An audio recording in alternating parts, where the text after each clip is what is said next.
ഇന്നലെ രാത്രി കാട്ടാനയുടെ ആക്രമണത്തിൽ കൊല്ലപ്പെട്ട അറുമുഖന്റെ മൃതദേഹം പോസ്റ്റ്മോർട്ടത്തിന് ശേഷമാണ് ഈ പൂളക്കുന്ന് ഉന്നതിയിലേക്ക് കൊണ്ടുവരിക.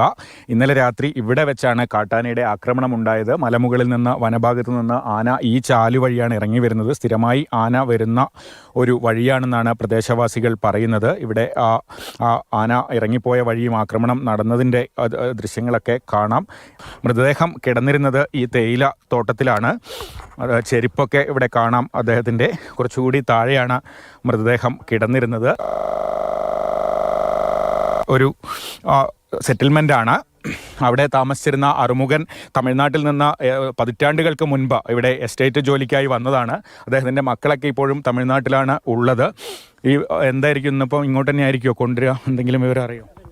ഇപ്പോൾ ഇങ്ങോട്ടേക്ക് തന്നെ കൊണ്ടുവരുന്നാണ് പറഞ്ഞത്. പോസ്റ്റ്മോർട്ടം കഴിഞ്ഞ് ഇങ്ങോട്ട് തന്നെ കൊണ്ടുവരുന്നാണ് പറഞ്ഞത്. വീട്ടിൽ തന്നെ ചെയ്യുന്നതാണ് പറഞ്ഞിട്ടുള്ളത്. മക്കൾ പുറപ്പെട്ടിട്ടുണ്ടോ? മക്കൾ പുറപ്പെട്ടിട്ടുണ്ട്. മേട്ടുപാളയം എത്തിയിട്ടുണ്ട്.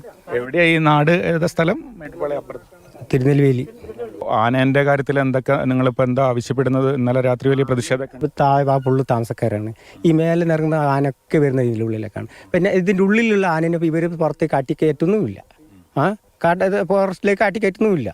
ഇത് ആ ഉള്ളിൽ കയറി ഉള്ളിൽ തന്നെയാണ്. അതിന് ആട്ടിക്കയറ്റാനുള്ള സുരക്ഷിത ആരാ ചെയ്യേണ്ടത്? അത് ഡിപ്പാർട്ട്മെൻറ്റ് ചെയ്യണം, ഫോറസ്റ്റ് ഡിപ്പാർട്ട്മെൻറ്റ് ചെയ്യണം. അതവർ ചെയ്യുന്നില്ല. ഇവിടെ വരുന്ന സ്ഥിരമായിട്ട് വരുന്ന ആനകൾ ഏതാണെന്ന് കൃത്യമായിട്ട് ആർക്കറിയില്ല, ഫോറസ്റ്റുകാർക്ക് അറിയില്ല. ഞങ്ങൾ സാധാരണക്കാരൻ എന്താ പറയുക, ആന ഇറങ്ങിയെന്ന് പറയുക. അപ്പോൾ ഫോറസ്റ്റുകാർ എന്തായാലും വന്നിട്ട് പടക്കം പൊട്ടിച്ച് തുരുത്തുകയും ചെയ്യുക. സാധാരണ ഇപ്പോൾ ഇത് സംഭവിച്ചുമ്പോൾ ഏത് ആനയെന്ന് കൃത്യമായിട്ട് അറിയണമെങ്കിൽ അവർക്ക് അറിയുള്ളൂ. അവർക്ക് കൃത്യമായിട്ട് അറിയാമെന്നുള്ള അറിയില്ല. അവർക്ക് പഠിച്ചിട്ടില്ല. ആന ഒന്നോ രണ്ടോ എന്നല്ല, അതിൽ കൂടുതൽ ആനകളുണ്ട്. എത്രത്തോളം ഒരു സുരക്ഷ കുറവാണ് നിങ്ങൾക്ക് രാത്രിയൊക്കെ ഈ മേഖലയിൽ? ഇവിടെ ഭയങ്കര സുരക്ഷ കുറവ് തന്നെയാണ്. കാരണം എന്താ വെച്ചാൽ നമുക്ക് സീറ്റ് ലൈറ്റ് ഇല്ല, ഒരു പെൻസിലിംഗ് ഇല്ല. പിന്നെ രാത്രി നമുക്ക് പുറത്തൊക്കെ ആയിരിക്കും ബാത്റൂമിൽ പോവുക.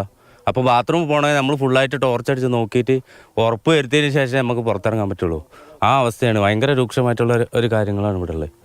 ഇന്നലെ ഇതിന് മുന്നേ നടന്നു വന്നതാണോ? ഒരു 10 മിനിറ്റ് മുന്നേ ഞാൻ അറുമുഖം വരുന്നതിന്റെ 10 മിനിറ്റ് മുന്നേ ആണോ? മുന്നിൽ വരുമ്പോഴാണ് സംഭവം നടന്നത്.